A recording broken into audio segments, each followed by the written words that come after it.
let's read the first page. This is just the first thing that happens in the book before even paragraph 1. It starts with some Greek letters. It's a passage from Plato's Sophist. I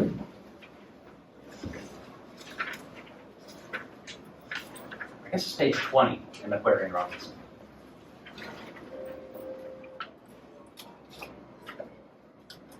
This is a time in the dialogue of Plato's Sophists where there's a big debate about the nature of being. You've got some people arguing that the nature of being is non-material, ideal, like the Platonic forms, non-spatio-temporal ideas. And you've got some people arguing that ultimate reality has got to be material and physical. So these kind of debates that you've learned about in philosophy class have been going on at least since Plato was writing and a bit before. This was a kind of debate between materialists, what we now call materialists, and idealists. And in Plato's Sophist, he calls it the battle of gods and giants. And so this is a passage from the battle of gods and giants. For manifestly, you have long been aware of what you mean when you use the expression being. We, however, who used to think we understood it, have now become perplexed. Now here's Heidegger in his own voice. Do we in our time have an answer to the question of what we really mean by the word being? Not at all. So it is fitting that we should raise anew the question of the meaning of being. But are we nowadays even perplexed at our inability to understand the expression being? Not at all. So first of all, we must reawaken an understanding for the meaning of this question. Our aim in the following treatise is to work out the question of the meaning of being, and to do so concretely. Our provisional aim is the interpretation of time as the possible horizon for any understanding whatsoever of being. But the reasons for making this our aim, the investigations which such a purpose requires, and the path to its achievement call for some introductory remarks.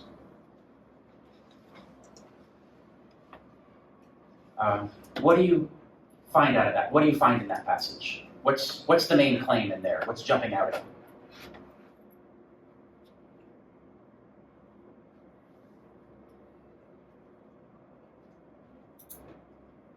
Thank you. What's your name? Milo. Milo? Yeah.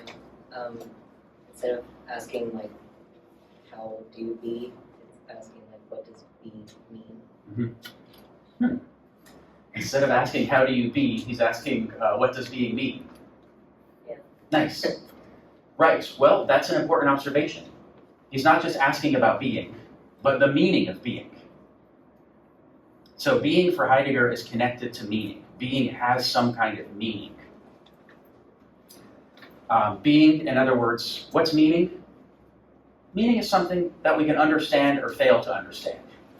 So a lot of this, very shortly, he's going to introduce the expression, an understanding of being. So he's talking about an understanding of being and understanding the meaning of being. So being and meaning are connected. Another way philosophers put this is that being and intelligibility, the fact that something can be intelligible, can be understood, is somehow connected to what being is for Heidegger. So being and meaning. What's one more thing that jumps out in this passage?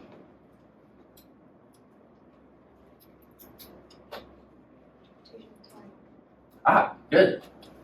Yes, this strange claim connected to the title of the book that our provisional aim is the interpretation of time as the possible horizon for any understanding whatsoever of being. Okay, so being is connected to meaning, somehow connected to what we can understand or fail to understand, and it's also connected to time. And what does he say here? Something even weirder, that time is the horizon for any understanding of being. So time provides the orientation or the space within which being can make sense. So somehow our ability to understand being is connected to our experience of time. Time enables us to understand being. We're not ready to say how that is, and it also turns out for Heidegger that a certain narrow misunderstanding of time makes us misunderstand being. So this converse is true too. If we have a narrow understanding of time, we're going to misunderstand being in Heidegger's picture. So being, meaning, and time are connected. What's your name again? Emma. Say what? Emmett, yeah. Well, what strikes me about this paragraph as well is that being was a standing reserve of whatever is contained and that that Heidegger conceives of being as a being in the world. You are jumping ahead when you bring in standing reserve. You're bringing in a notion from later Heidegger. That's from his essay called The Question Concerning Technology, which is like 20 years after this. Don't mix these things up, okay? If you've read The Question Concerning Technology, don't think about it right now. Don't bring in standing reserve. This is not what he's saying yet. Yeah. Okay. So your other point. Being was a standing reserve that is now conceived of as being in time.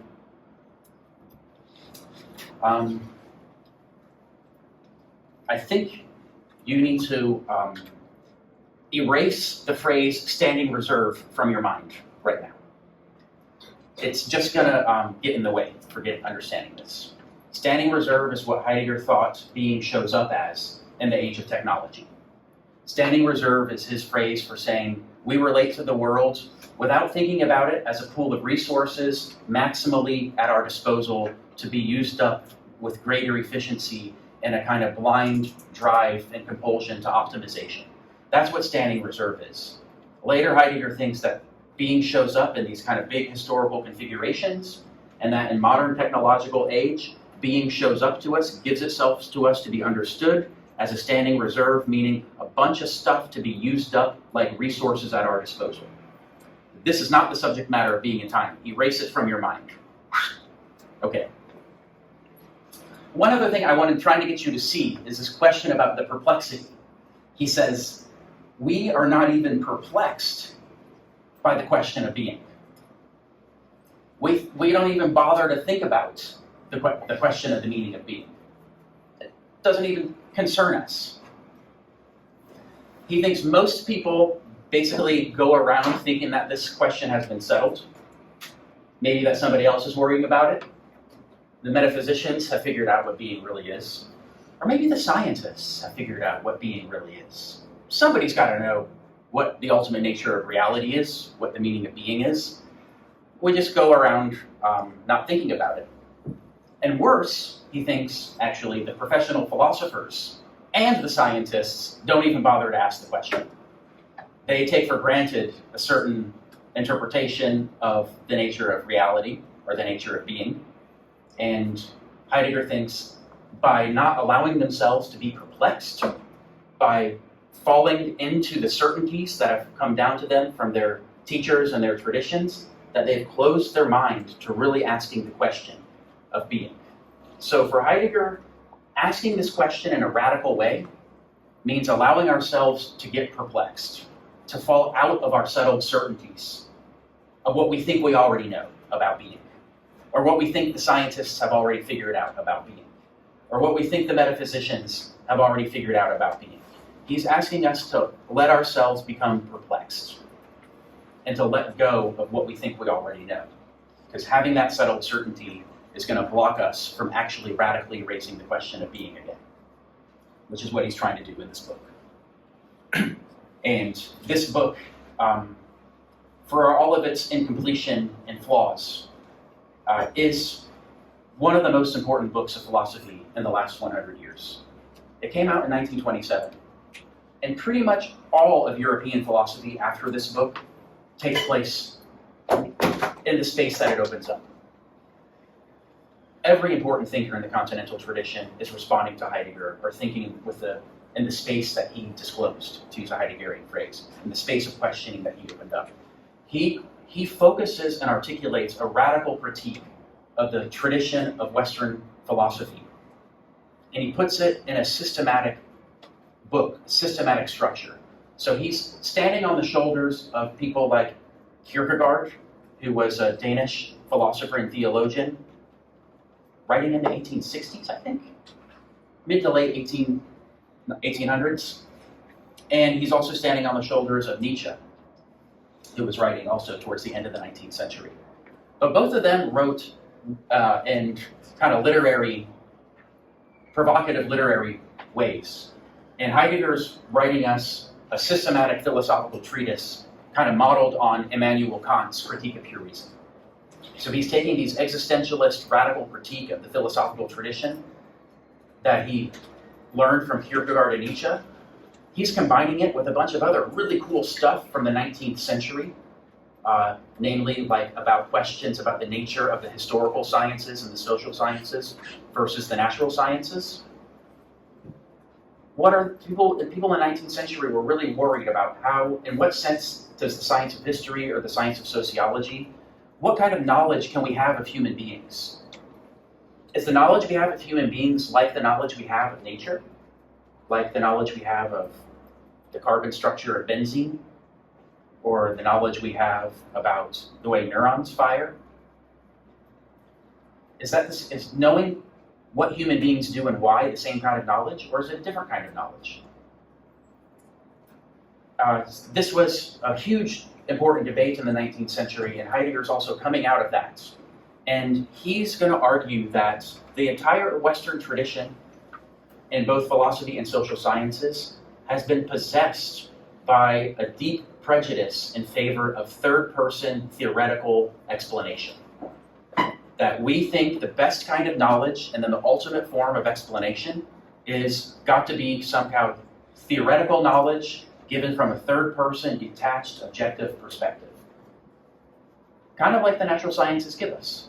And it's no wonder he thinks people are obsessed with that, because the natural sciences have created amazing framework of knowledge and created amazing explanations for the natural world that we're embedded in.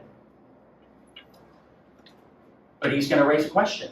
Can that theoretical, objective, outsider, sideways-on perspective reveal what it is to be human? So he's saying people don't ask the question of being. When you guys think about the ultimate nature of reality, do you have any instincts or views about this? You're arriving to this class about some presupposition about the nature of being, about the nature of reality, if you want to call it that. What are you coming with? What do you got? What do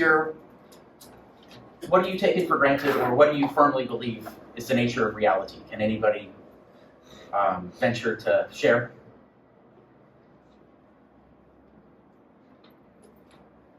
Thanks. What's your name? Austin. Austin. I'm coming from like a background of just not knowing much about what the nature of reality is, in the sense that there's a lot of question of whether what we perceive is actually real in any sort of sense. But most of what I take for granted in terms of exploring things as it is currently is I assume that my perceptions are real insofar as they are things that I have in my mind that I can examine afterwards. And that's what I'm using as my frame of reference for everything that I'm questioning at this point. All right, nice. I'm just going to grab a couple of phrases you used. Nice. Perceptions, things show up in your mind, and, well, that's all I got. But that's good for now. Anyone else want to get some presuppositions on the board? Thank you. What's your name? Sarah. Sarah. I did Leibniz last semester, and Cool. I didn't agree with all of it, but space and time as being purely ideal, I really quite liked. Nice. Yeah. So space and time are space and time have to do with our we perceive reality in the constraints of space and time. And to say that they're ideal is to say that somehow our mind contributes them. So space and time are in the mind. Let's do one more. Anyone else want to bring some? What's your name? Harry. Say what? Harry. Harry. Yeah. One thing that's really hard to shake, I think, whenever approaching this question is the idea that there's a subject and an object in reality. The subject is this thing that, like, you Nice. perceive, you have all of these experiences with objects that are external to you, external to the subject. Nice. Great, great, great. Subject, object. And I guess you have this, yeah, that comes along with this notion of external versus internal. Although I guess to have symmetry there, we should say internal versus external. Internal versus external. I think we had one more. Did you want to make a contribution?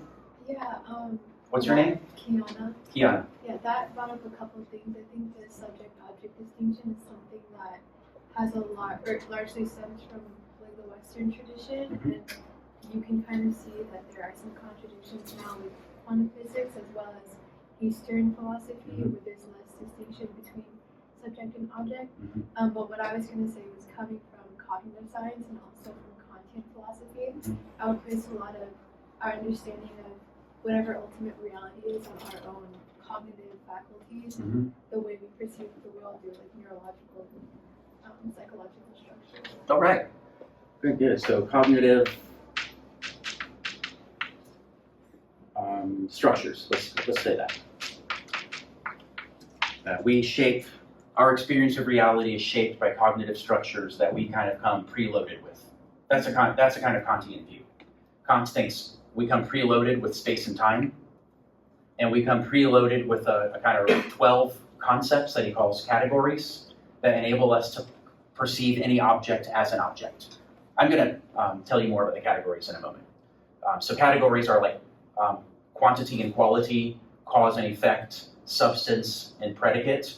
Those are some of the categories, the concepts that Kant thinks our cognitive structure we come built with a priori, and that we experience the world necessarily in terms of those cognitive structures.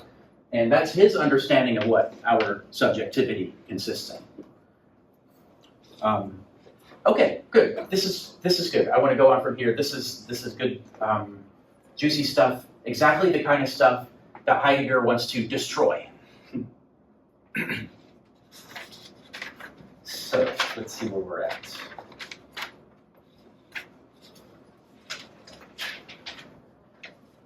Let me see what time it is. 2, all right, wow.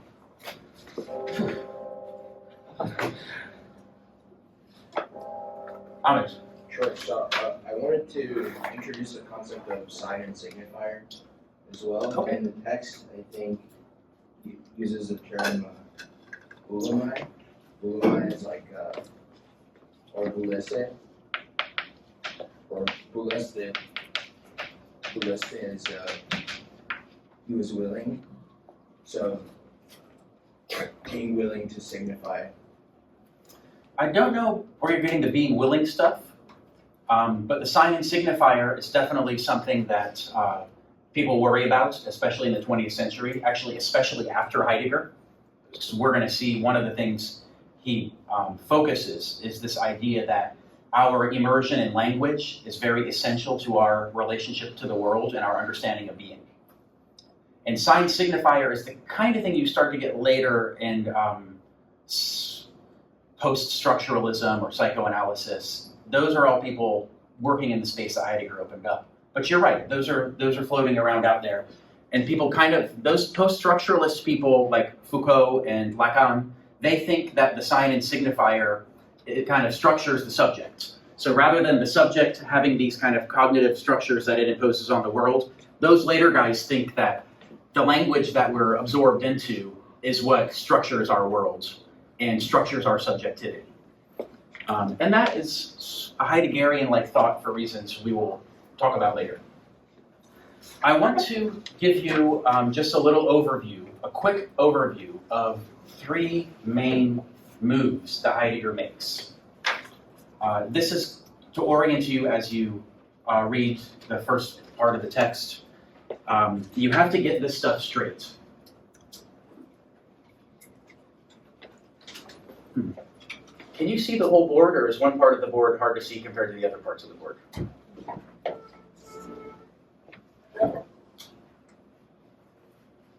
Seems to be fine. Then, look.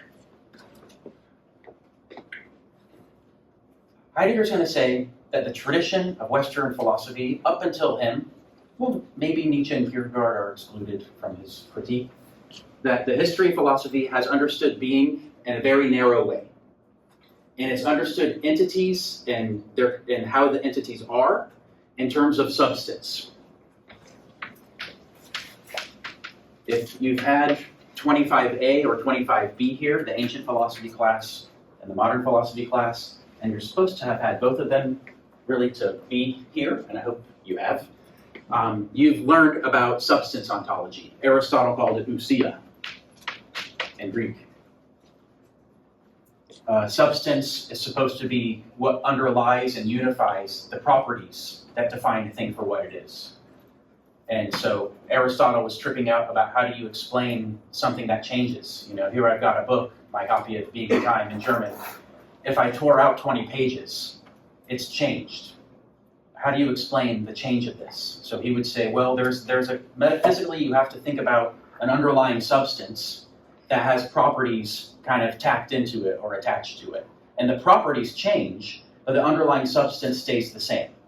So you see this in our word. Substance is a Latin word, but you see that sub is like underlying or beneath, and stance is like standing. So a substance is what stands underneath.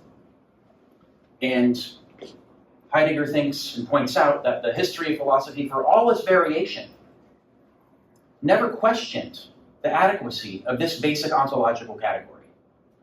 And the way he reads the history of philosophy, you can find it just in different variations, that people presuppose substance is the ultimate nature of reality.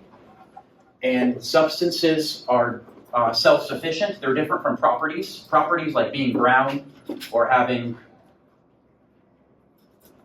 441 pages, those kind of properties, or having yellowish color with 11-point font. These are properties that need a substance to adhere it.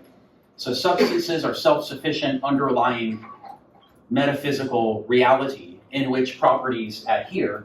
And properties are also these weird kind of things that are self-sufficient in their own way. You can define properties by listing them off independently of each other.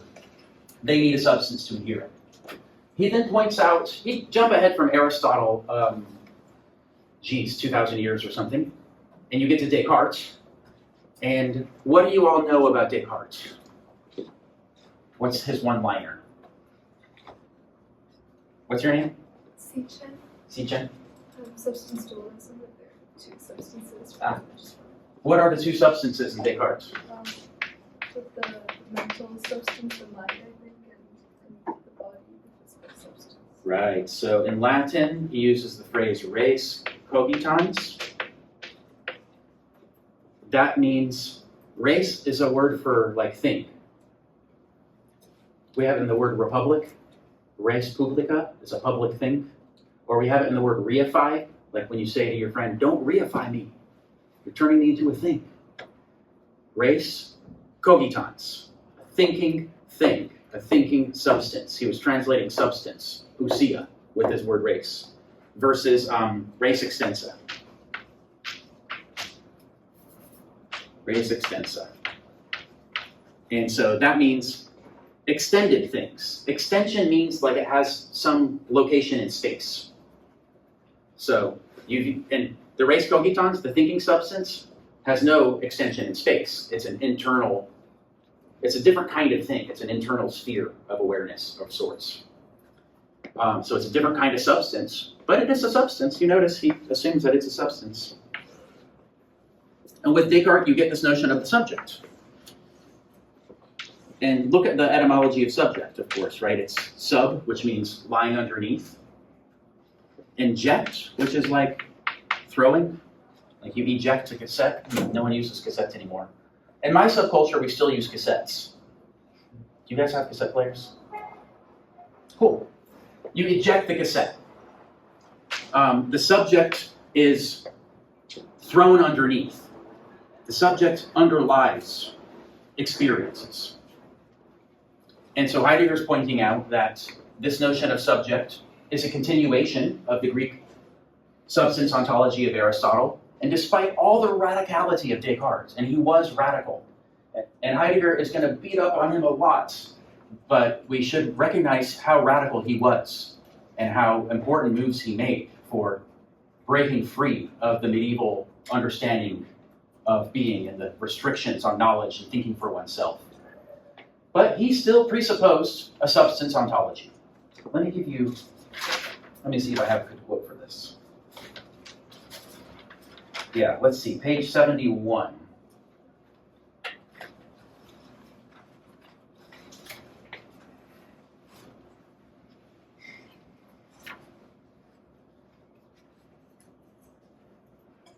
It's 72.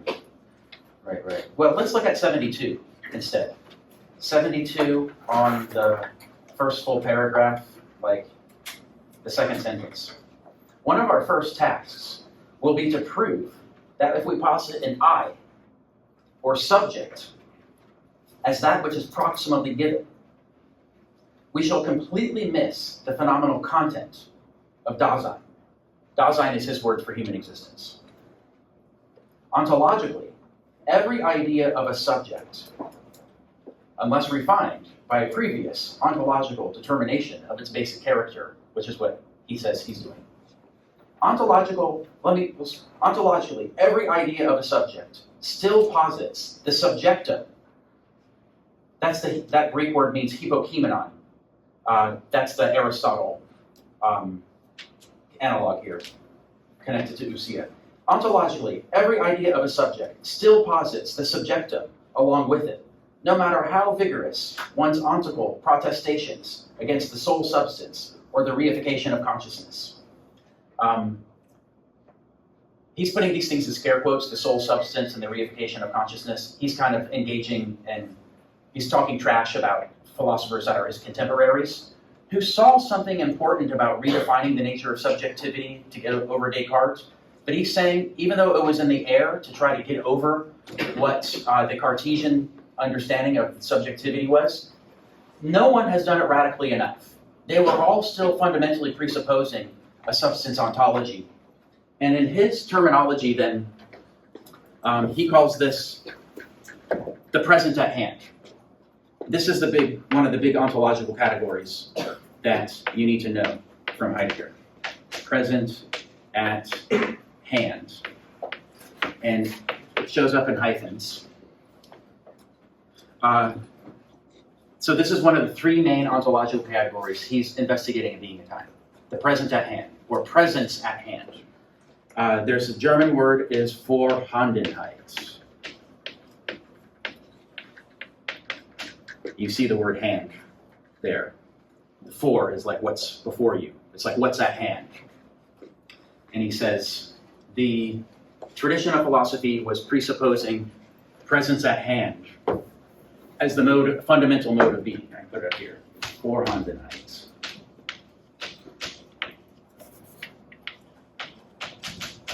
Presence at hand.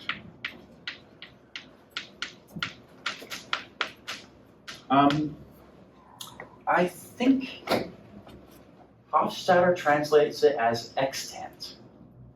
Extant. Dreyfus translates it as occurrent.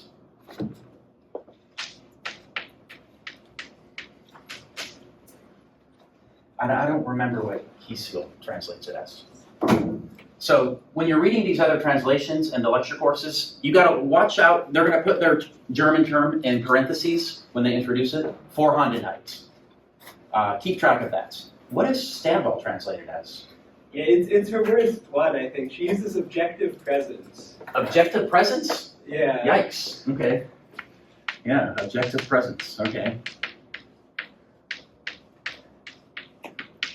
All right. So that's what Standball. There's one resource I'd like to recommend to you, which is called the Cambridge Heidegger Lexicon. You can get it. The library, Berkeley Library, has it on digital. You can basically download the PDFs from the library. Otherwise, it's like a, I don't know, book like that thick. It's one of these big books that university presses make to sell to libraries for $300. But it's a really good resource, and it's got all the top Heidegger scholars. It's kind of like a dictionary of references. It's got all the top Heidegger scholars giving 500 or 1,200 word essays on key terms in Heidegger. And it's kind of like the state of the art for English translation right now. And the editor there is Mark Rathall, also a PhD of Hubert Dreyfus, also got his PhD here. He uses Occurrent. Cambridge Heidegger Lexicon. I'll put it in the B courses also. I mean, I don't have the PDFs to share with you, but I'll mention the title and the B courses. It's useful if you're worried about these translations. Okay, next. Next is an ontological category that no one before Heidegger had ever paid attention to. This is a crazy thing to realize. 2,500 years of systematic philosophy in the history of the West, no one paid attention to the fact that equipment or tools have a different mode of being than pure substances. His favorite example, and you're going to hear this a lot when you read Being and Time, is a hammer. And he loves talking about hammering. And so he's saying a tool has a different ontology. He calls it the ready to hand.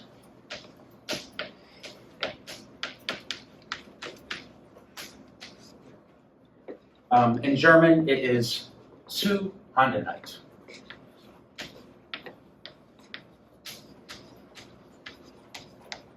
For zu Handenheit is readiness to hand. Vorhandenheit is presence at hand.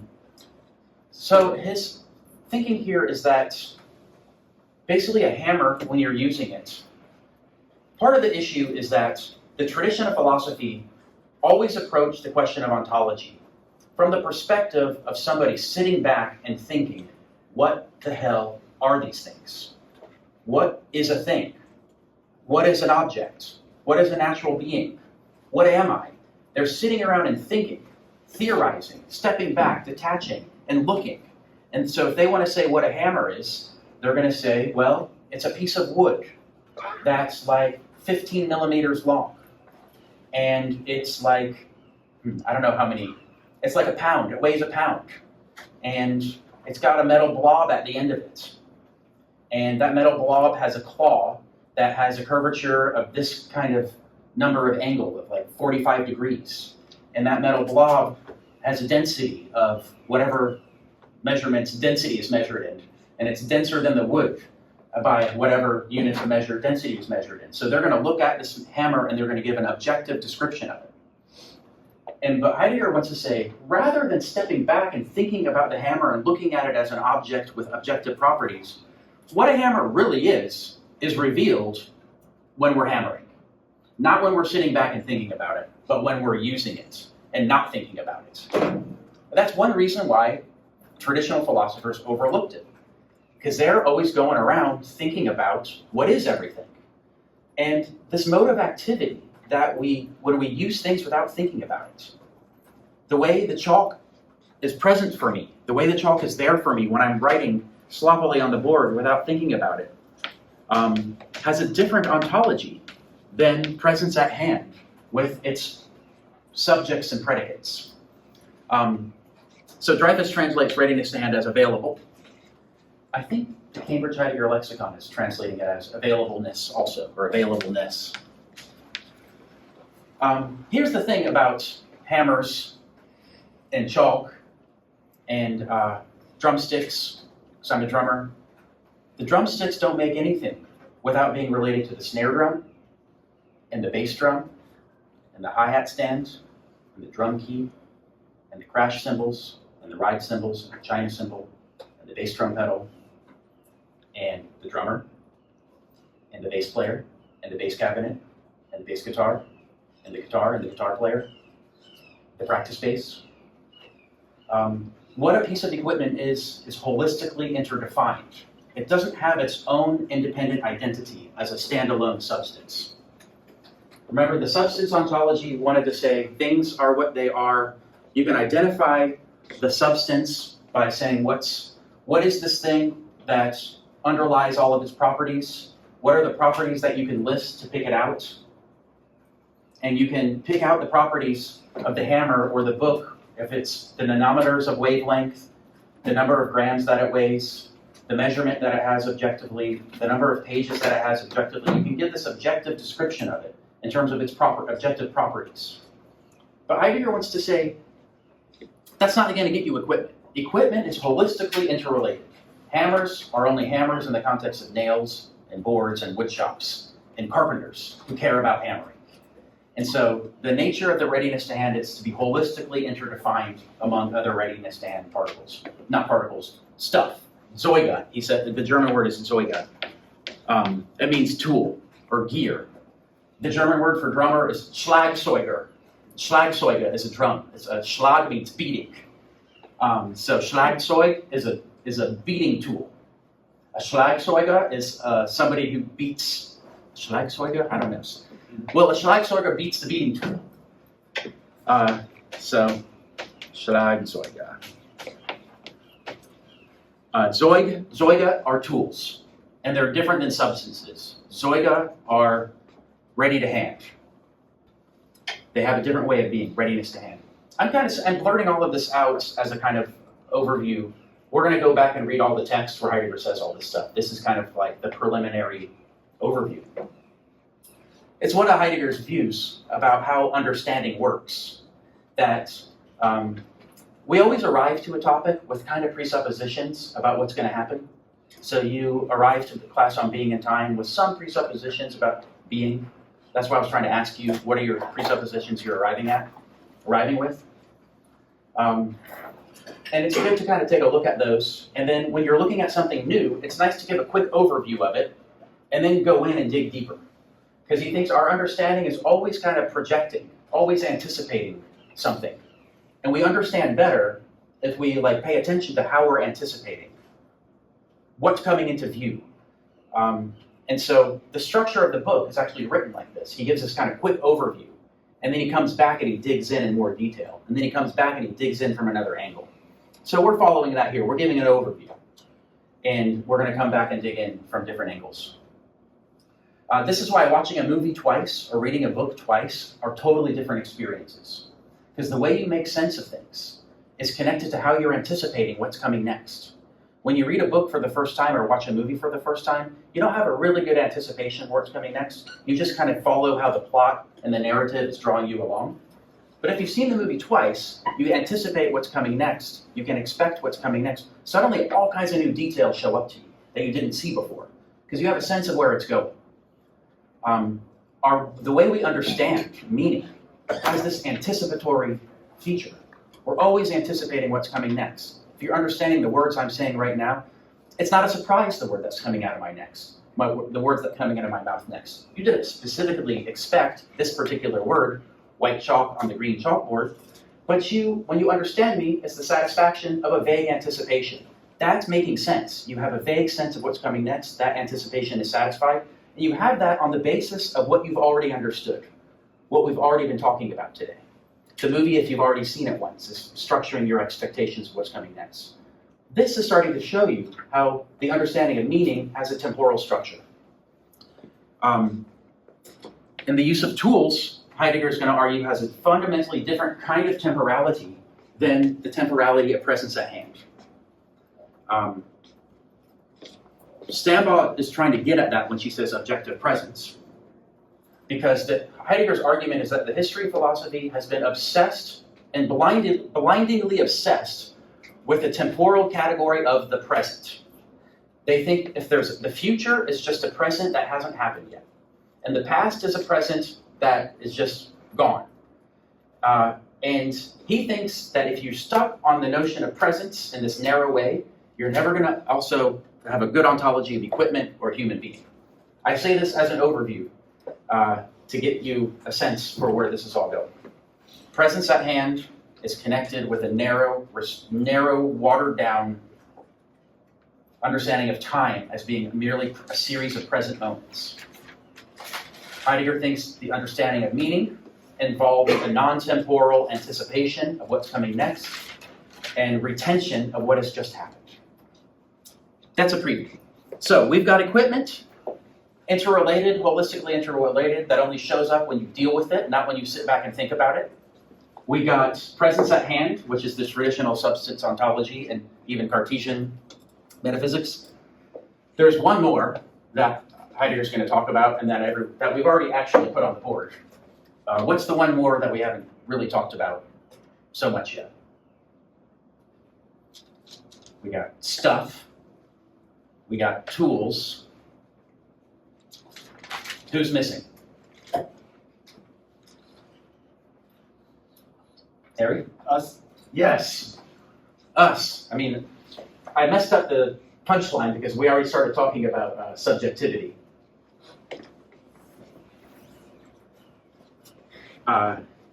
So the tradition of Western metaphysics, especially from Descartes and through Kant and down through a lot of people still thinking about stuff today, thinks of human being as subjectivity. We had this on the board. I already erased it. Subject versus object. Mental versus material. Inner versus outer. The tradition of Western metaphysics has kind of imprinted upon us, made it seem so obvious to us that there is this distinction between the subjective and the objective. And that's the bottom line, rock bottom ontological distinction. Descartes had the res cogitans and res extensa. Kant has transcendental subjectivity versus the thing in itself. And you get different variations on this all down the line.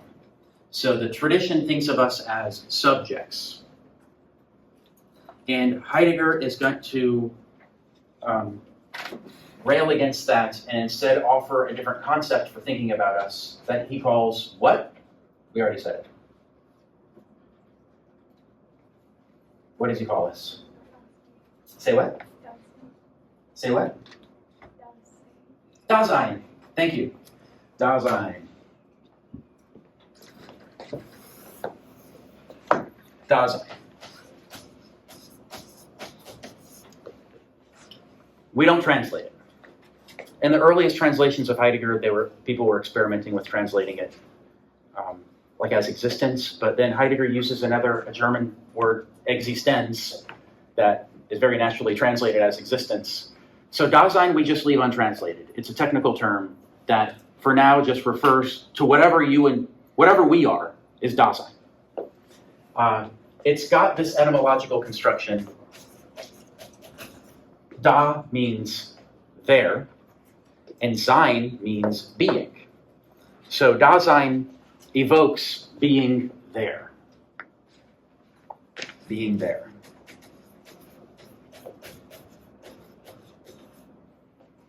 And this, Heidegger runs with this, okay? The notion of what is the there? What is there? What is the there? Where are we? What is the there? Where are we as Dasein? There. And his punchline is going to be, where's the there? Where's the there where we are? His answer is the world, but not the world as a bunch of objects, okay? This is one of his radical reformulations. When we think of the world, we might think of the collection of stuff. What's the world? You add up all the objects, take the census of all the objects in the world, and say that's the totality of objects in the world, that's the world. He's going to say that is an ontical way of thinking about the world. Ontical is one of his technical terms. Ontical means pertaining to entities. pertaining to particular entities. So an ontical understanding of the worldhood kind of reduces it to an aggregation of stuff, an aggregation of entities. And he's going to say, Dasein's world is more, it's like a space of possibilities, a space of meaning, a context of activity, a clearing in which things happen. So he struggles with the terminology to say this because our language and the history of philosophical reflection focuses on stuff. But he thinks we need to look at the context in which stuff makes sense, the space in which stuff shows up, the clearing in which things happen. So that's what he calls the there, or the world. And that's really what we're talking about tomorrow, I think. So I hope you have some chance to read the sections about the worldhood of the world. That's what's coming up tomorrow in more detail. All right, where are we at? How's everybody doing? Give me some reactions, give me some questions, or passing thoughts, or what have yous. What's your name again? Milo. Milo, thanks. I'm gonna ask everyone's name a million times until I get it. Milo. Okay. So the problem I have with like thought like this, where the world isn't object or material, is that we often traditionally think of only humans as the world. Like, is Heidegger excluding other parts of nature as well? Is humans special to Heidegger? Yeah. Yes, this is, Heidegger came to see being in time as actually still kind of bogged down in the metaphysics he thought he was overcoming. And when you look at it from, you get on the other side of being in time, and there's a lot of radicality here. And it is gonna, it should fundamentally change your sense of being human. But in the grand scheme of things, in the fullness of time, it does look like he kind of took Dasein as another version of what Kant calls the transcendental subject, the source of all intelligibility. And there is a strong anthropocentric bias still built into being in time. And animals, other non-human animals, don't show up in this text hardly at all. Maybe he mentions them kind of once in passing. And he's got really, he has nothing to say about them here. And he starts to realize that. Arguably one of the things that started to lead him to turn away from the ontology he was doing here. And a lecture course that he gave in 1929 and 1930 called Metaphysical Foundations of Logic. No, it's called something else. Fundamental Concepts of Fundamental Concepts of Metaphysics. He talks a lot about animals. And he gives drawing on the animal research of the time, which was quite sensible actually. He gives an ontology of animals as having a world-like relation. So he starts to get over his anthropocentric bias shortly thereafter, but in later Heidegger is extremely anti-anthropocentric. But the structure of being in time does look at Dasein as having this very privileged space of being the only entity who understands being. In principle, dolphins should be able to be Dasein. There's nothing actually anatomically human about Dasein. But when it comes out in the wash, the book still seems to carry a kind of anthropocentric prejudice that he later got over. And it's good to be aware of that and look out for it. Anyone else got something they're cooking or twirling around or perplexing over? I just wanted to add, in response to Alan's question, there's this other dimension of the question about what the world is comprised of. If the world is comprised just of other human beings, or, as you've been saying, there's stuff and Zoiga and tools. Yeah. Some people make the charge that Heidegger's conception of the world is quite like a product of a sort of like a lonely being. There's Mitsein, which we'll talk about later, the state of being with others, that so that the world is comprised both of other people and of other things and tools, and people don't just appear as tools for some instrumental end necessarily. So just, I guess, that was also maybe a dimension that I heard in the question. Very. Cool. One more. Ahmed. So the term I was looking at was boulese semainai. Is this some Greek term? Yeah, that appears in the author's preface. The translator, what's her name? Stambau. Stambau's translation. So she, which translates to he was willing to signify. But I was also curious about why Heidegger wrote in cycles, like the Bremen cycle with the paper on the thing, and then also the turn and the danger. You keep jumping ahead to later Heidegger, and I need you to stay with being in time. Being in Time is like a holistic, systematic treatise modeled on Kant's Critique of Pure Reason. Later, he gives up on this way of doing philosophy, and he writes in funny, weird little essays that come together in little clusters, like you're referring to. But Being in Time is a systematic philosophical work, kind of modeled on Being in Time. I mean, modeled on Critique of Pure Reason. The Critique of Pure Reason has two of its first big parts are the transcendental aesthetic, where Kant is talking about space and time as they're transcendental insofar as we bring them to our experience. We don't get, they're not out there in the world according to Kant, we bring them. And then he has something called the transcendental analytic, where he talks about the concepts that are involved in our perception of the world that we bring. And Heidegger calls his work, Being in Time, an existential analytic, because he says the previous philosophers have been stuck in the substance ontology, and they have not seen human existence for what it is. So rather than giving an analytic of substance ontology, he's giving what he calls an existential analytic, an analytic of the fundamental features of being human that have been passed over in the tradition of philosophy up until then. The tradition of philosophy thinks of as subjects separate from the world. Today, in AI research, you hear something called a world model. What are people talking about when they talk about a world model? Where is this model? What's it made out of? This is, I think, carrying over baggage from the traditions of representationalist subjectivity that thinks of the way we relate to the world in terms of a mind that's in here somewhere, separate from the world that's out there somewhere. And our behavior and our way of making sense with the world has somehow got to map what's going on in here to what's going on out there because it's fundamentally different. And Heidegger's going to argue that we need to get over that and start over and realize that we are, just like equipment is holistically related to other equipment, the drums relate to the guitar, relate to the bass, relate to the practice space. Dasein is interrelated with the equipment. We can't be what we are without having skills for using the everyday equipment that we have and without relating to other people. So this is what you can call a relational ontology. It's an ontology of relations rather than substances. And that's why Heidegger uses hyphens all the time. He has this phrase called being in the world. Dasein is being in the world. And he hyphenates it, insisting that it's not, the way we're in the world is not like the way pebbles are in a jar.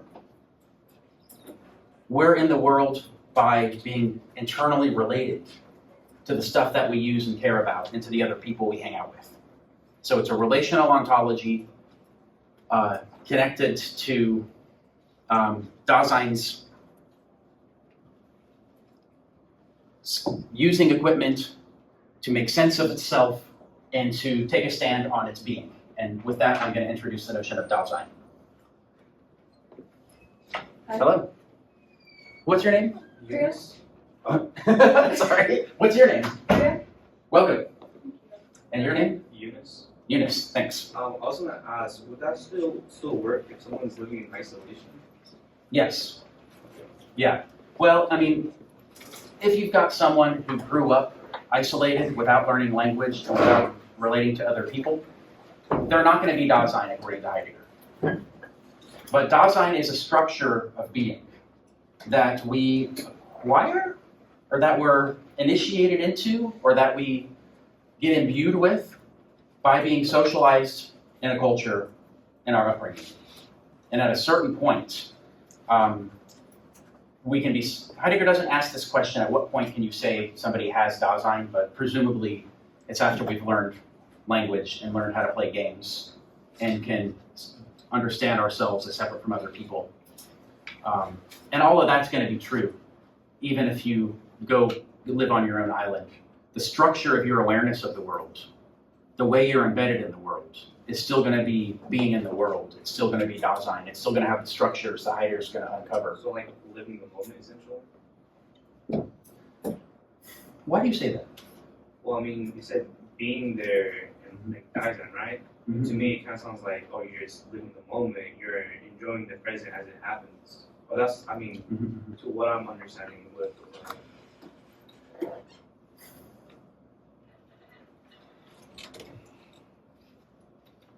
There's a version of that Heidegger has that's going to come much later. But it's a specialized version of that. He makes a distinction between authentic and inauthentic ways of being. I don't want to talk about that today. But it's not going to be an easygoing, live in the moment kind of attitude. It's going to be more. There's more content to it than that. But he does share the intuition that a lot of people can live our lives in blind conformity to the social norms and social expectations of our society and not really live. So that's the existentialist twist in him that we're going to talk about towards the end of the 6 weeks. So it's more like a spot then, like you just fit into that place? There's something like that about human life. There is something like that. We have roles, social roles, that our family has trained us in, that the society that we live in has. To be in a band, you're either a drummer or a guitar player or a vocalist or a bass player. To be in the university, you're a lecturer or a professor or a cleaning person or a GSI or a student. There are these roles that structure the space of our world. And so living a human life does mean occupying a social role of sorts. And there's a way that you can occupy a social role in a very conformist, unthinking, habitual way of doing things. And Heidegger is going to worry about that. That's what he calls the anyone self. I think that's for like 2 days from now. It's crazy, or a couple of days from now. This is what he calls the one or the anyone in the translation. No, it's the they. The they in the translation. But we're getting ahead of this. We're getting ahead of the story. Let's bracket it for a couple of days. Okay. What's your name? Naya. Naya. I'm a little confused at how present at hand is finished fitting into the or into the understanding of that side. Good. Should I be removing it? Good. Heidegger thinks that the tradition of philosophy up until him has tried to understand Dasein as something present at hand. That's what he thinks the subject is. The Cartesian subject, Descartes defines subjectivity in terms of the ability to think. I think, therefore I am. And that differentiates me as an internal space of cognition from the external world. And I'm a self-sufficient thinking substance. I can't doubt that I'm doubting. That's what Descartes brings into modern philosophy as the notion of subjectivity, that self-enclosed, indubitable sphere of self-conscious reflection. Heidegger points out that that is a way to try to understand human beings on the model of presence at hand. And he's going to say, it doesn't get it. It doesn't get what Dasein is. It's a very narrow, watered down philosopher's version of what it means to be human. Because it doesn't even take account of the fact that we use tools and care about things and have emotions and worry about dying and relate to other people. Heidegger's going to build all of this stuff into Dasein. Okay? So basically, yeah, he thinks that the present at hand is what traditional philosophers have tried to build the whole understanding of reality out of, and that that overlooks equipment and the ready to hand, and it overlooks Dasein. We haven't said really much what Dasein is yet. I'm not going to call on you for the moment. I'm going to go on, okay? let's see what we can say about Dasein. Because we are, what are we saying about Dasein?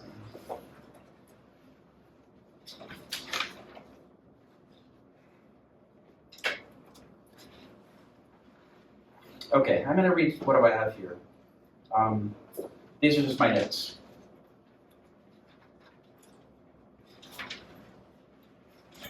Heidegger's point is not that the present at hand, this is kind of connected to your question. The present at hand is not simply wrong, but it's derivative. The present at hand understanding of human beings that we're just a self-enclosed mind filled with content like thoughts or world models, he thinks that just comes too late. He thinks philosophers have overlooked this way of being that we have.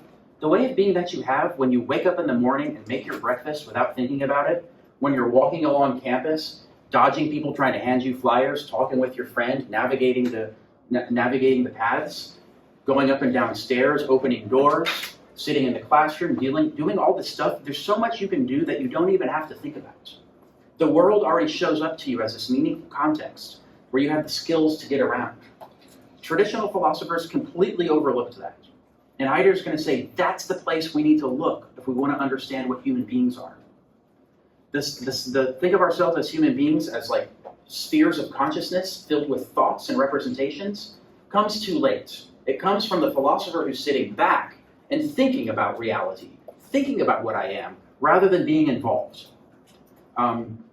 So, traditional philosophers aren't just wrong, they come into the picture too late. We are basically dealing with the world, absorbed in the world, that's the phrase Heidegger used, coping with the world, that's the phrase Professor Dreyfus uses. All right, 6, 7, all right. Dasein, let's say what Dasein is.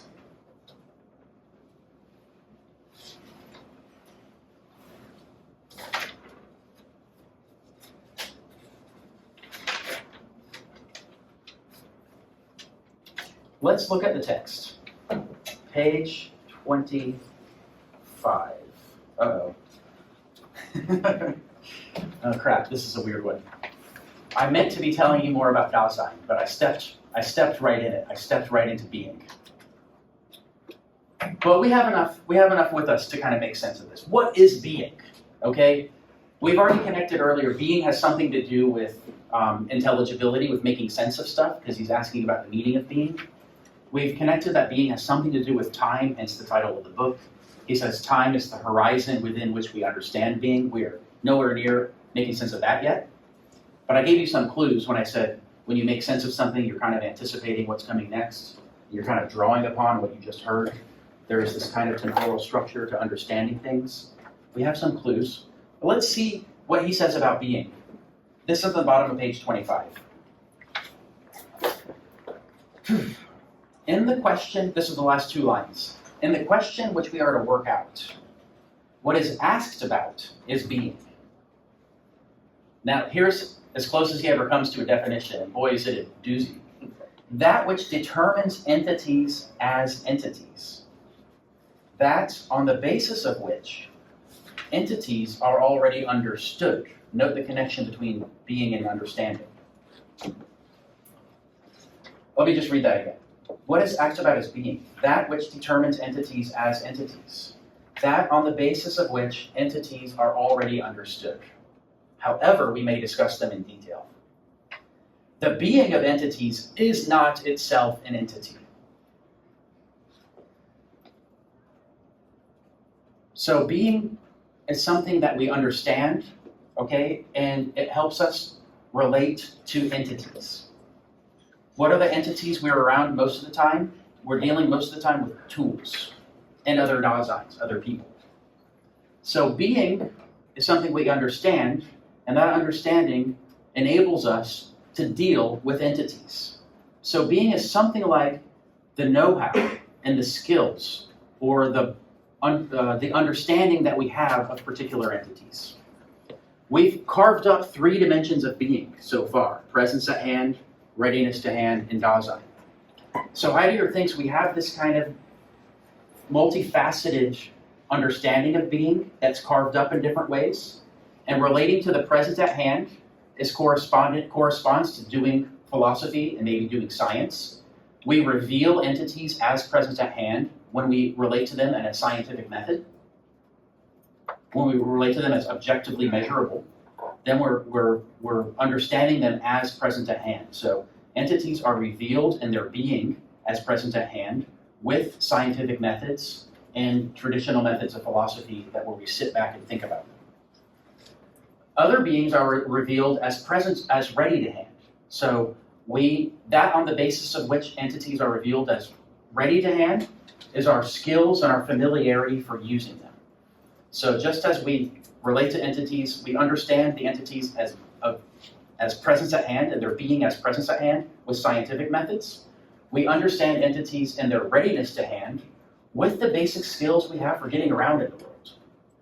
So that on the basis of which ready-to-hand entities are already understood, that's our skills for dealing with them. So being is something like the background skills and common sense you have for dealing with stuff. It's a strange thing to say, but being is connected to how we make sense of stuff. The skills and common sense we have for making sense of entities is something what Heidegger means by being. And it's carved up, we've seen so far, in three ways: the present at hand, the ready to hand, and Dasein. To relate to the present at hand, the ready to hand, and Dasein, you have different kinds of skills and capacities.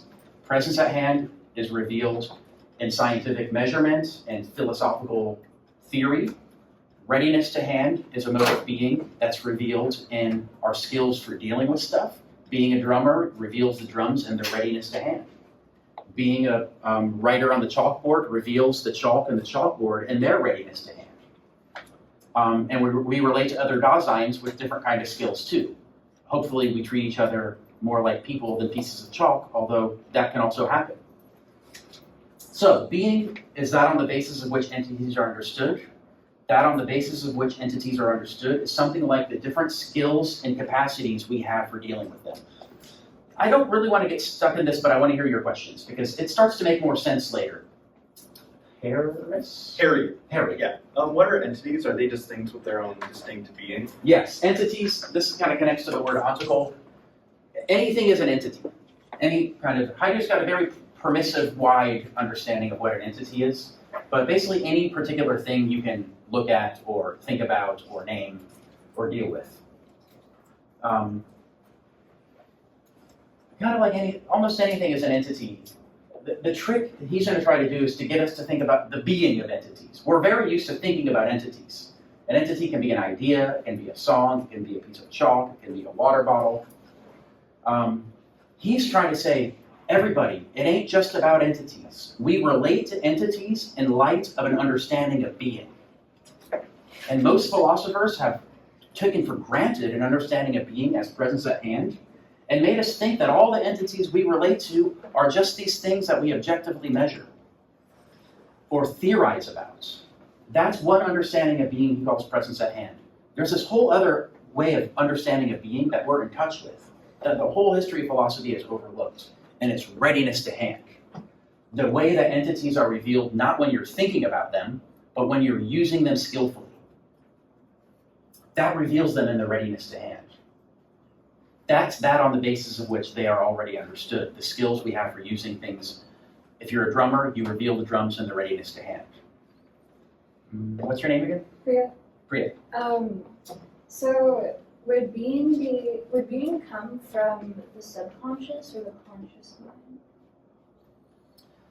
mind? You came in a little late, so you didn't hear me say that Heidegger's very cautious and very skeptical of all appeals to consciousness.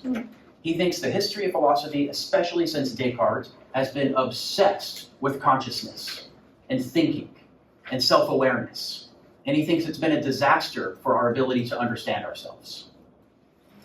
That's why he wants to say, what do we need to do to figure out what we are? Forget about consciousness. Let's think about those ways of doing stuff when we're not thinking about it, when we're not self-aware. typing on your computer when you're not thinking about it, talking to a friend without thinking about what's coming next, playing drums after you've been playing drums for a long time and just do it, hammering with nails, building skateboard ramps, putting together IKEA furniture, whatever it is, the activities that you can do without thinking about it, he's like, let's look there. And we're going to find out something very interesting about being human that the whole tradition of philosophy has missed. So it's beyond, it kind of leaps out of this distinction between the conscious and the subconscious. He wants to say that whole dichotomy is going to put us in a dead end. We need to stop presupposing that and start to look at a bigger picture of what we are. Yeah? Going back to what you wrote about understanding being as that which determines entities as entities, Yeah. I feel like when I initially read that, I feel like it's kind of reminiscent of what we talked about with substance, like what is kind of essential to something, what determines it to be that way. Mm-hmm. But then we also discussed how he's trying to move away from just substance ontology. Mm-hmm. So I was wondering if we could understand this as still like there's this idea of something being essential, Mm-hmm. and there's a distinction between something that's essential to something and something that's just peripheral to something. Mm-hmm. And we can still use that kind of framework for understanding what being is, but we're not just committing entirely to substance ontology. We're saying that like with the hammer, like we also have to consider like the nail and things like that. You're right. Okay. You're right. In this sense, the Heidegger of being in time keeps a kind of traditional, keeps some aspects of a traditional philosopher. He thinks of himself as like the king ontologist. He's doing ontology like Parmenides and Plato and Augustine and St. Thomas and Descartes and Kant. He thinks of himself as an ontologist in this lineage and working out the structure of being. He thinks being has a kind of structure. The whole tradition of theology and metaphysics have tried to turn being into like a thing, and he wants to say it's got a different structure, and I'm going to show you the real structure of being. It's got so far these three big cuts in it: the presence at hand versus the ready to hand versus Dasein. And he's going to say those are essentially different modes of being. And so he's wearing a traditional hat in that sense. And then he's going to say something even crazier, which I don't want to worry about right now, that he's going to say that the mode of being of presence at hand and its time of being present is derivative of, depends upon, the being of Dasein and the being of the ready to hand. You arrive at the present at hand by stripping away. Right now, the chalk, if I'm using it to write, it doesn't have the property for me of being 3 centimeters long and of weighing whatever, how many grams it has. It has the property of being useful for writing. But to arrive at what it is as a presence at hand ontology, I got to stop using it, I got to step back, I got to weigh it, I got to measure it. And he thinks you arrive at this present at hand understanding of it by stripping away. It's more holistic identification in the place of my practices. Because it's suitable for me to write on the table because I'm a Dasein taking a stand on my being as a philosophy teacher. And I have the stand as Dasein, taking a stand on my being as a philosophy teacher. And it's in light of that that I relate to you all as students, that I relate to the classroom as a place to teach, that the chalk shows up to me as affording, being useful for writing on the board. Wouldn't really show up that way to you unless I invited you to come up here and write on the board, or unless you were like a radical student who thought you could just get up and write on the board. And I wouldn't mind, actually, if you wanted to do that. You're right. He's carving up being at its joints. He thinks that you can make fundamental distinctions in the realm of being in a very traditional kind of way, that these different kind of essences. What's the essence of Dasein? This is a great transition. Let's look at page 32.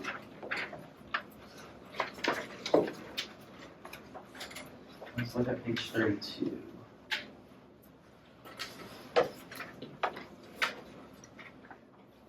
All right. I'm looking at the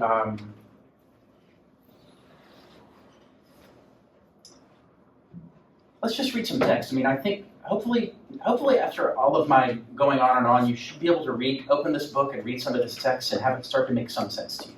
Let's see if this makes any sense to you. Section 4, the ontological priority of the question of being. Okay, don't ask me what that means yet. So, as I'm looking just 3 sentences down. As ways in which man behaves, sciences have the manner of being which this entity, man himself, causes. This entity we denote by the term Dasein. So he's talking about us. Scientific research is not the only manner of being this entity can have, nor is it the one which lies closest. Moreover, Dasein itself has special distinctiveness as compared with other entities, and it is worth our while to bring this to view in a provisional way. He's always talking about being stuck provisionally, because he wants to give you a glimpse and then get you to go back and take a closer look. I'm skipping to the next paragraph. This is a really important paragraph. I want you to mark it in your margins or underline every line of it if you're that crazy. Dasein is an entity which does not just occur among other entities. Rather, it is ontically distinguished. Ontically means having to do with entities, so he's distinguishing it from other entities. It is ontically distinguished by the fact that in its very being, that being is an issue for it. In its very being, that being is an issue for it. That means something like, what does it mean to be Dasein? To be Dasein is to care about the fact that you are Dasein. It matters, it gets to you. Existence gets to you. Whether or not you really paid attention to it most of the time, being gets to you. The chalk doesn't give a damn about being chalk. Dasein cares, is bothered by, is perplexed by, is moved by the fact that it exists. Notice how different this is than defining Dasein in terms of subjective awareness. Descartes defined the subject in terms of subjective awareness, the ability to think. Heidegger's doing something different. He's saying Dasein is the entity for whom being matters. Being matters to us. Existence gets to us. Being is an issue for us. Dasein is ontically distinguished by the fact that in its very being, that being is an issue. In that case, this is a constitutive state of Dasein's being. And this implies that Dasein, in its being, has a relationship towards that being. This is a mouthful. A relationship which itself is one of being. I'm going to keep reading and then explain this to you. That means further that there is some way in which Dasein understands itself in its being. And to some degree it does so explicitly. It is peculiar to this entity that with and through its being, this being is disclosed to it. This italicized sentence is important. Understanding of being is itself a definite characteristic of Dasein's being. Dasein is ontically distinctive in that it is ontological. Okay, so we've got three major things that happen in this paragraph. Number one, Dasein is distinguished not by its capacity for reflective self-consciousness. Dasein is distinguished by the fact that existence matters to it. Being matters to it. Existence gets to it. Its being is an issue for it. We got issues, and existing is the main one. Okay, then he takes one abstraction from there. That means Dasein is a relation to its. We don't just exist, we relate to the fact that we exist. Okay? We're not just a substance, a sphere of awareness. We're a relation to ourselves. We relate to the fact that we exist because it bothers us. It gets to us. It matters to us. Mattering is a kind of relation, so we're related to ourselves. We're related to ourselves. We're not just a sphere of inner awareness. We're a self-relation. Dasein in its being has a relation to that being. There is some way in which Dasein, here's the third thing, that Dasein somehow understands itself in its being. Okay? So, Dasein in some way understands being. Understanding of being itself is a definite characteristic of Dasein. So, we've talked about how being is connected to what is understandable. And so Dasein is the special entity, according to this structure, that understands being. We understand ourselves as the being for whom being is an issue. We can't mistake ourselves for anything else, because whether we like it or not, whether we pay attention to it or not, the fact that we exist gets to us. Sometimes this comes out in an anxiety attack or an existential crisis. Most of the time we cover it up, but just the very fact that you care about stuff, that life matters to you, that things get to you, that shows that you're related to your life, you're related to your very existence in this way that distinguishes you from chalk. And in this ontology, it also distinguishes you from other animals, although he doesn't talk about them. Arguably, other animals take a stand on their being too, are related to the fact of their existence. But let's not worry about that. Dasein in this picture is related to the fact that it exists. It understands itself in terms of as the entity that cares about stuff. It also understands things like chalk and drumsticks and cars and books. It has an understanding of the being of readiness to hand. Built into its skills for getting around in the world is an understanding of the mode of being of readiness to hand.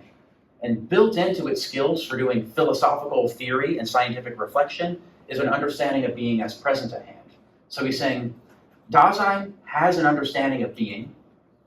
We haven't worked out its structure, but one of the things he's going to do in this book is work out the structure of the understanding of being that we already have. We already distinguish in our way of getting around in the world, we distinguish these three ways of being. We distinguish ourselves as Dasein, being gets to us. I can distinguish you as Daseins too. I distinguish equipment because I know how to use it. And I can distinguish present at hand stuff when I need to step back and measure it and do theory about it or do science. Did you have a question? I did. So part of that understanding of ready at hand is that it's different from us? We distinguish it without thinking about it. We distinguish readiness to hand from presence at hand. But you distinguish it from Dasein? Not really. That's a good question. We cannot be Dasein without the ready to hand. And the ready to hand cannot be ready to hand without Dasein. They are interrelated. So those are interrelated, but present at hand is what he's critiquing. Yes. And it's complicated because the tradition of philosophy wants to say presence at hand is its own ultimate thing. And Heidegger's going to say, yeah, it's a thing, but it's derivative of Dasein, and it's derivative of the ready to hand. So in a sense, it's also, he's going to say it's connected. Presence at hand and the history of philosophy has tried to, Descartes and Kant have tried to say, I know what being is. Being is presence at hand. I mean, they didn't use that terminology. Kant has his table of categories: substance, predicate, quantity, quality, cause, effect. And he's like, I know what it is to be an object. Here's the list of categories that define what an object is. And they don't need anything else. An object is a self-sufficient thing that has all these categories that we can distinguish. And Heidegger's going to say, that whole understanding of being is presence at hand. It's connected to Dasein's way of making sense of the world. It is a way that Dasein makes sense of the world, but it's not the only one, and it's not the ultimate one. And it's a one that's going to mess up our understanding of ourselves if we try to apply it to ourselves. We can't make sense of ourselves in the terms of the present at hand. We won't grasp what it is to be human with a theoretical scientific only with a theoretical scientific understanding of being human. Being human somehow shows up in our immersion in the world when we're not thinking about it. And when we are immersed in the world not thinking about it, we have an understanding of being as ready to hand, because we're using stuff and it's readiness to hand, and we have an understanding of ourselves as Dasein, because stuff matters to us. So is language also a ready to hand? Good question. Yes and no. Yes, it is a tool for communication, but no, because it is more than that. And I guess we're going to get to this tomorrow, or then say what? Is it a part of the Dasein? Yes. It's really a part of the there. This is going to come up, I don't know, tomorrow or the next day. But, here we live in the world, and what is this there, this everyday space that we live in? He's going to divide it up into three things. We make sense of the world every day in terms of language, because we bring stuff into conversation, in terms of moods and emotions, because moods show, when we're in a mood, things matter to us in a particular way. And it comes before we even think about it. Moods, emotions, and then something that he calls understanding, which is kind of like skillful propulsive activity. Don't worry about this yet. We're going to talk about it tomorrow or the next day. But yes, language, he's going to say, is part of the threefold constitution of the there. The there is the world, the space of meaning in which Dasein lives its life. The space of meaning, like where we're at right now, we're all making sense of the situation from our perspective, and embedded into our understanding and making sense of the situation is a mood that we're in. We've been in a mood of kind of curious study, we're now getting in the mood of needing a snack and having been talking for too long. We want to get out of here. It's kind of hot, but we have the windows open, that's good. Those moods give us the significance of our situation before we think about it. And we have an understanding of the situation. We have an understanding of the kinds of things that make sense to do here and the kind of skills you need to be in a room like this. Sitting in a chair is a kind of skill. You know, not every culture has chairs like this. Writing with chalk is a kind of skill. I'm not very good at it. Using computers is a skill. Being a student, taking your notes is a skill, directed towards a purpose. So we're embedded, our situation makes sense to us in light of these three dimensions, he's going to say. He's going to say, ultimately, moods are connected to how the past is showing up for us. Language is how we bring things into the present. And understanding has an anticipation of the future. But this is just another way he's connecting to time to understanding of being. And we're going to talk about that later. So your good question about language. It has a big confusing role to play here. Was there another hand? Or can we read some text some more? Let's look at page 67. If I've done my job, page 67 won't be totally unintelligible.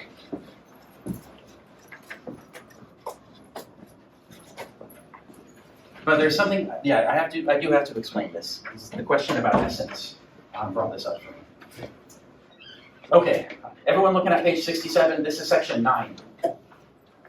This is the opening section of Being in Time, Division 1. He has two big introductions. We read a little bit of some of the introductions. I'm going to come back to it, one of them later. This is the first opening sections of Being in Time. Section 9, page 67. We are ourselves the entities to be analyzed. The being of any such entity is in each case mine.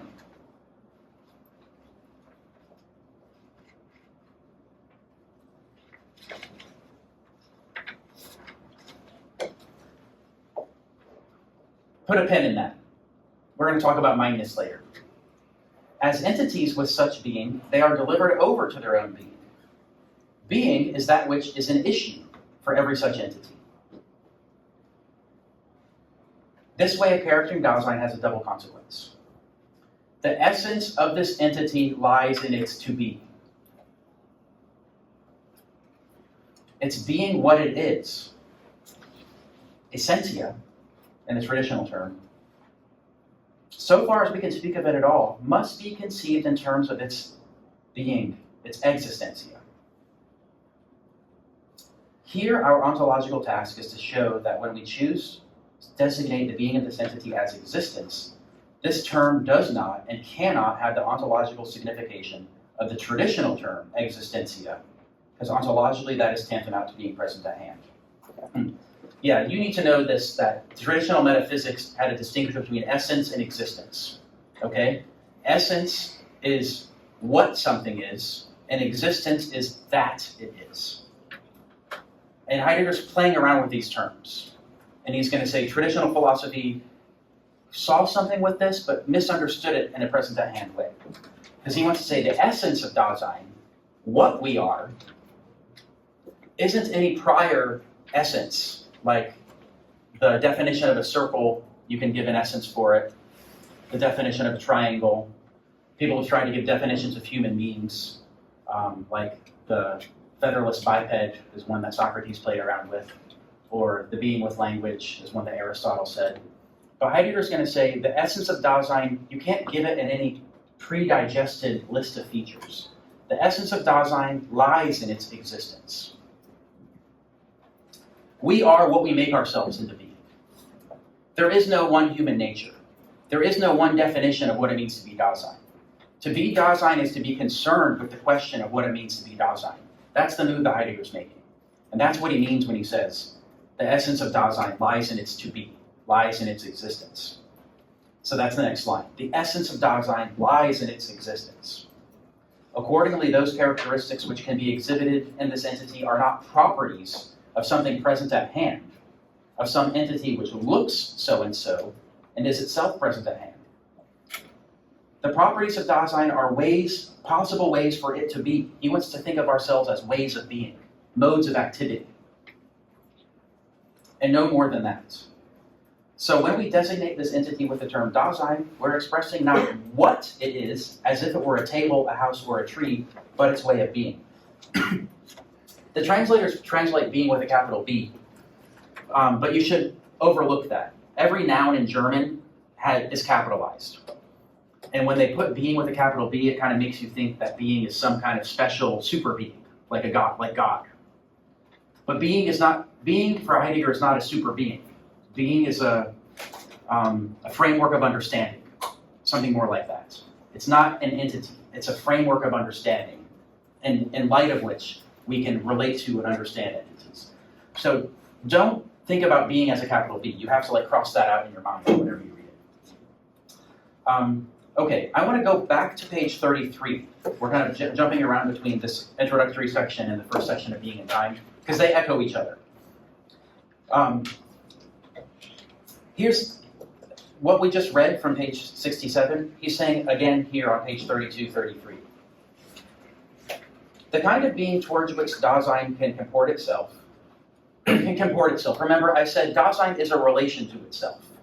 It's not a thing with a definition, like a house is a building with, or a hospital is a building with walls and patients inside of it. A house is a building with 4 walls and a roof and a kitchen and a bedroom and a living room.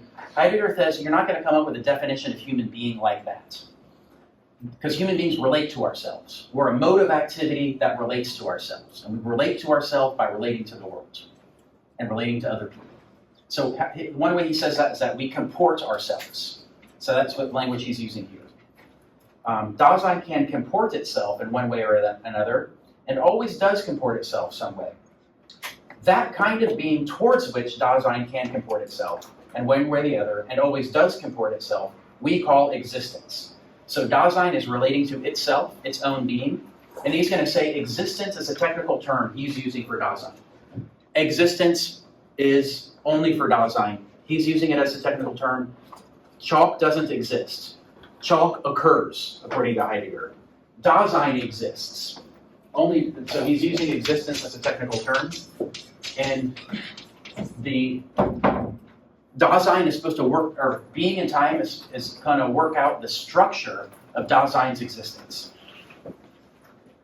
Kant had the structure of objects. He said objects appear in space and time, and they have subjects and predicates and cause and effect and quality and quantity. And you have stuff like that to get a definition, the ontology of an object. And Heidegger wants to say, well, we want the ontology of Dasein. We need to do an analytic of Dasein's existence. And being in time is an analysis of the structures of Dasein's existence such that it can understand readiness to hand. It has skills for getting around in the world and using tools. It cares about its life. It cares about its being. It takes a stand on its being, or its being is an issue for it. And so being in time itself is an attempt to work out the structure of existence. So he calls it an analytic, an existential analytic. Dasein has a way of being of existence, and it's different from categories. Now, if you jump to page 70,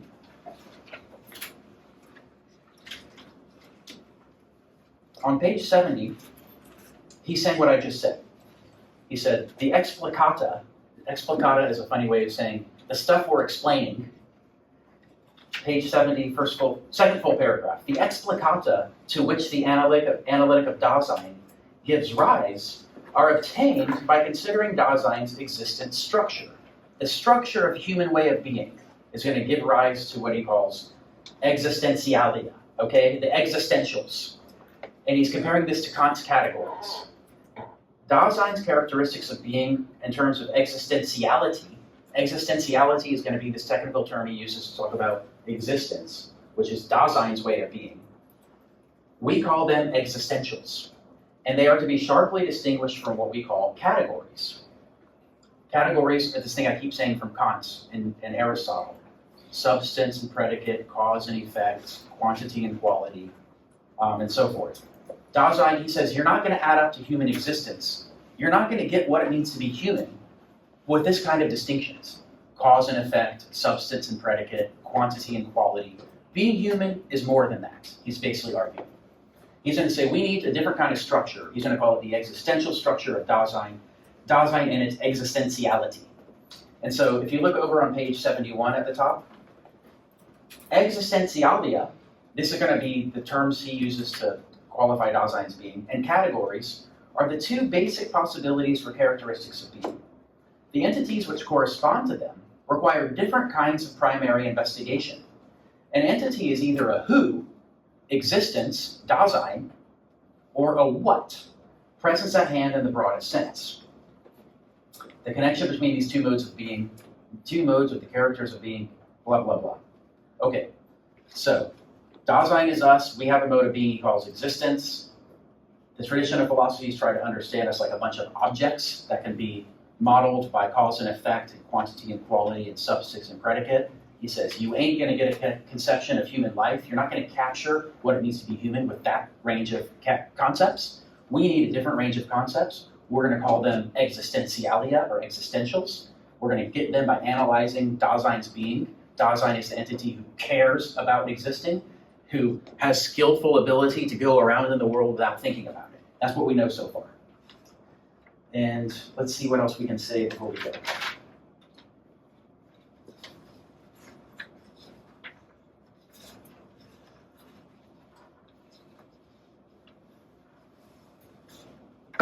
I guess I'll say this one last thing, and then we can talk for 10 minutes. Okay, let's look at page 33.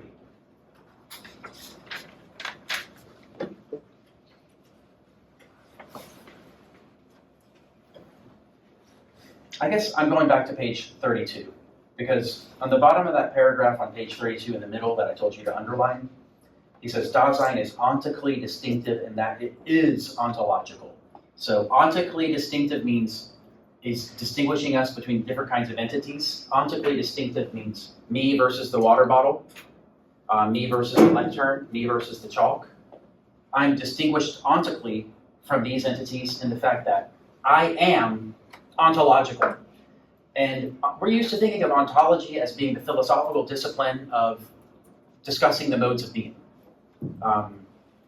So ontologists would say things like Heraclitus said, everything is a river, everything is always in change.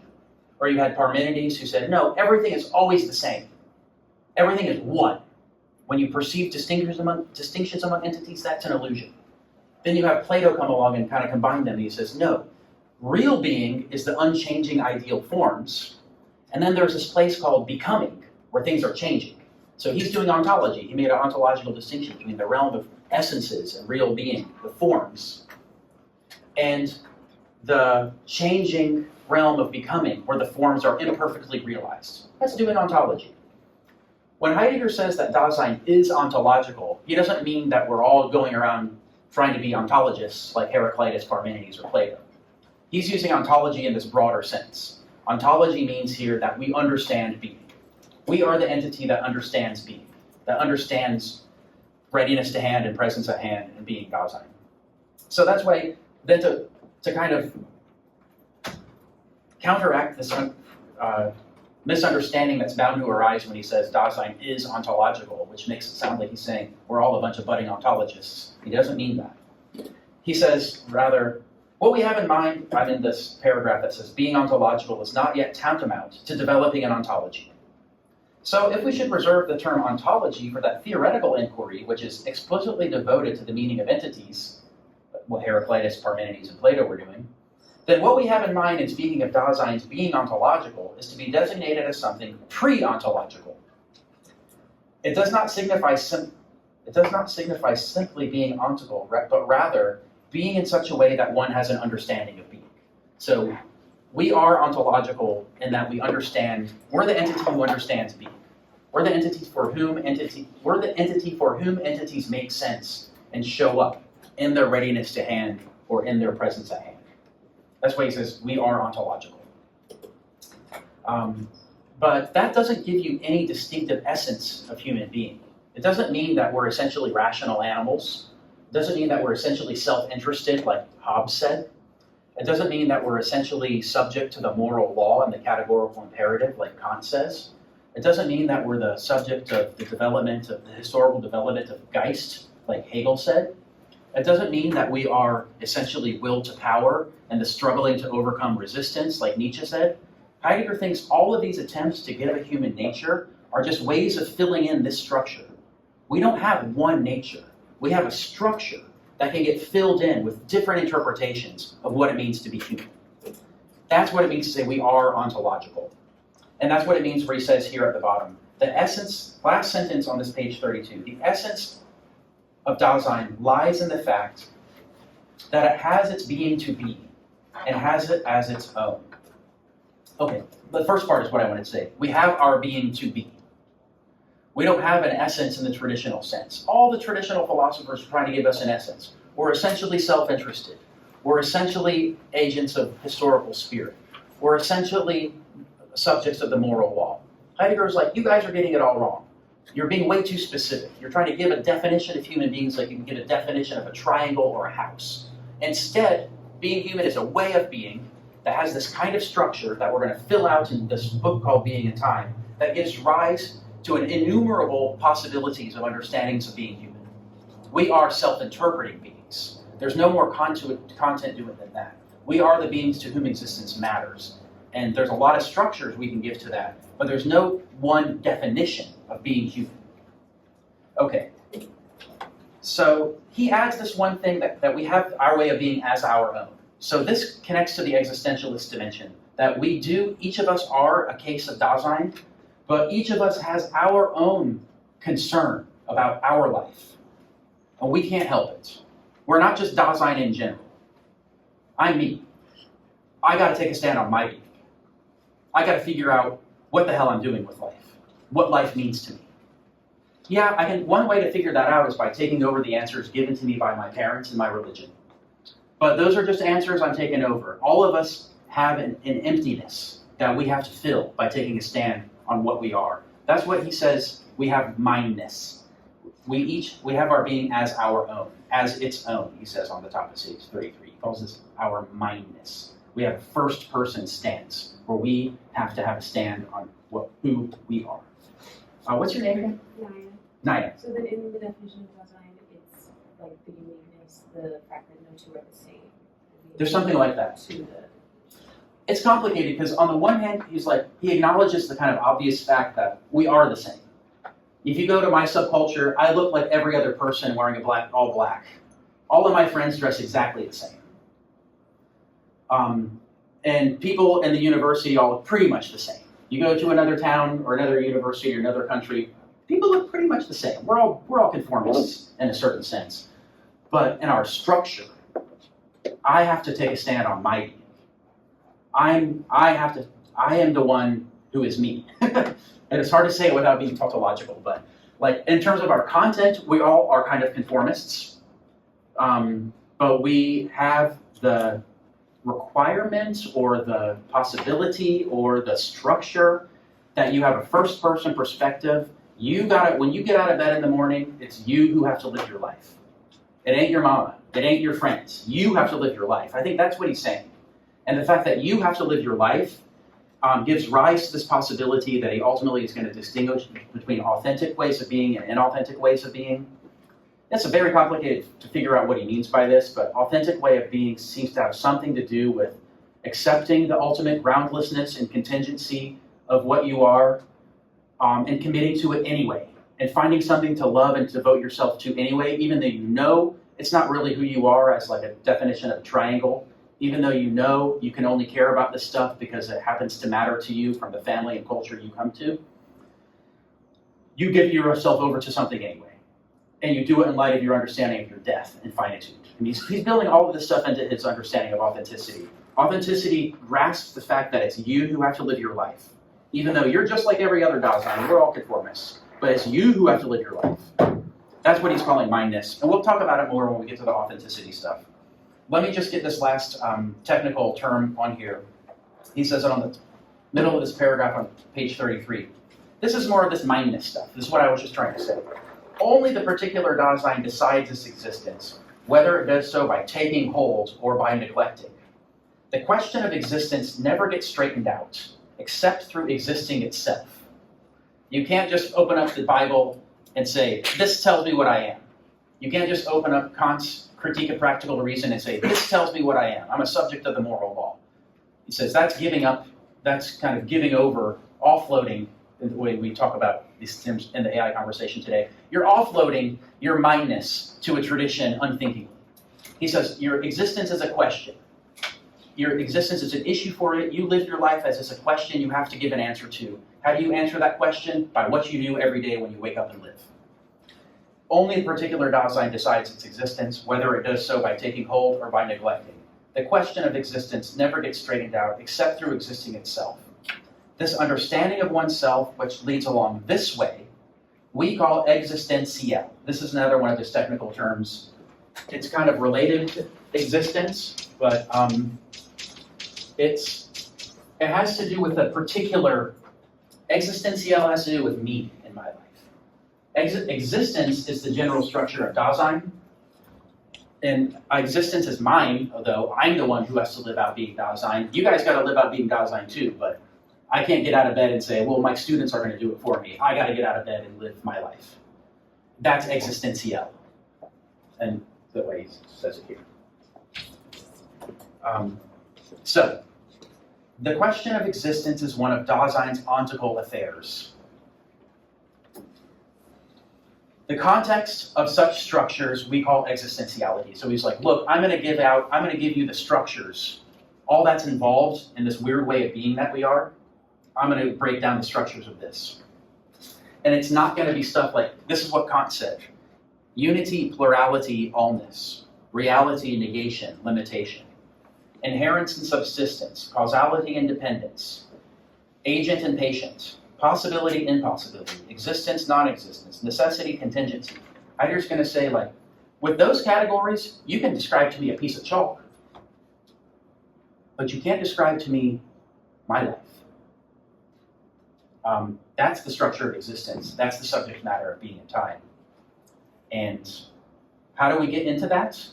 The weird thing happens to be we get into that, first and foremost, by describing the stuff that we do every day without thinking about it.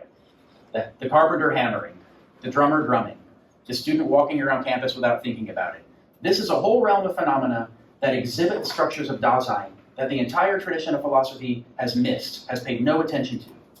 And Heidegger is going to say, we got to start there, and we're going to reveal all this stuff about being in the world, about equipment, about our existence being an issue for us, that we have to take a stand on our being, moods, language, propulsive action with skills. That's what the first part of the book is all about. All right. Wow. We have 1 minute. Who wants to say something? Thank you. What's your name? Yasin. Thank you. Is this existentia Sartre's existentia? Yes, Sartre takes everything he got from Heidegger and turns Heidegger back into Descartes. But you have to be brilliant to do that. But it's what Bert Dreyfus used to call Sartre a brilliant misunderstanding of Heidegger. So Sartre says our essence lies in our existence. That's his one-liner from Existentialism is a Humanism. He lifts that line straight from Heidegger. Heidegger says Dasein's essence is in its existence. So Sartre takes that, but then Sartre turns Heidegger back into a Cartesian because Sartre is so obsessed with what he calls being the for itself, which is just consciousness and self-awareness against the in itself, which is just objects. So Sartre kind of digests Heidegger and then turns him back into Descartes. So you're right to see a connection there, but Heidegger would puke. If you ever read Being and Nothingness, and we think he did. Apparently, Bert Dreyfus visited Heidegger, and he went to talk with him, and he had a copy of Being and Nothingness on his desk. And Bert asked Heidegger, oh, I see you're reading Sartre. And basically Heidegger had to read Sartre because this is too much to get into right now. The French really embraced Heidegger after World War II because they didn't really realize he had been a Nazi. I realize we haven't mentioned that yet. Maybe we should talk about this tomorrow. The French really embraced him. And so Heidegger was embracing them back. And then Bert said, oh, I see you're reading Sartre, Being and Nothingness. What do you think of this? And Heidegger said something back to him like, what am I supposed to do with this crap? So, hey, we're going to come back tomorrow. We're on a real adventure now, 20 pages of reading Heidegger a day. I hope that you read it and you come back tomorrow with some questions. And the syllabus on the B courses. I emailed you the reading for the week. If you didn't hear from me, if you're not on B courses, come up and tell me.